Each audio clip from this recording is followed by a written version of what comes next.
Guys welcome back to our channel Chirag આરજેન। તો આ વિડિયોમાં આપણે જે માર્ચની 2024 માં બોર્ડ એક્ઝામ થવાની છે ધોરણ 10 ની, એમાં આપણે ગુજરાતી વિષયને આઈએમપી ક્વેશ્ચન આપવાના છીએ। એમાં કયા નિબંધ આવી શકે છે, અર્થ વિસ્તાર થઈ ગયા, અહેવાલ થઈ ગયા, વિસ્તૃત ક્વેશ્ચનમાં જે 6 માર્ક્સના ક્વેશ્ચન થઈ ગયા, 2 માર્ક્સના ક્વેશ્ચન ખાલી જગ્યાઓ કઈ રીતે આવી શકે છે, આ જે ક્વેશ્ચન અમે બનાવેલા છે એ એનાલિસિસ કરીને જૂના પેપરમાંથી નીકાળ્યા છે, એ તમને આસાન રહે। આ ક્વેશ્ચન તમે એકવાર જોઈ લેજો, આમાંથી ચાન્સીસ છે વધારે આવવાના। જેને પાસ થવું છે એના માટે ખૂબ જ ઇમ્પોર્ટન્ટ છે, પણ જેને સારા માર્ક્સ લાવવા છે એ બધું કરો। ગુજરાતી વિષયમાં એટલું કઈ, ચलिए शुरू करते हैं।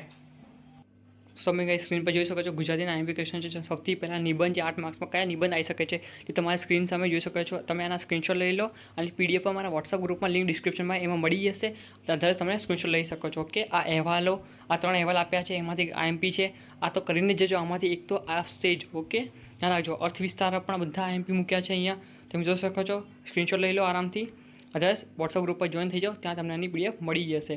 6 ગુણના પ્રશ્નોમાં 3 આપ્યા છે અને બાકીના પ્રશ્નો વોટ્સઅપ ગ્રુપમાં મળી જશે, એટલે ફટાફટથી ત્યાં જોઈ જાઓ। ઓકે, મિલતે हैं नेक्स्ट वीडियो में। Thank you watching this video. Subscribe कीजिए, लाइक कीजिए।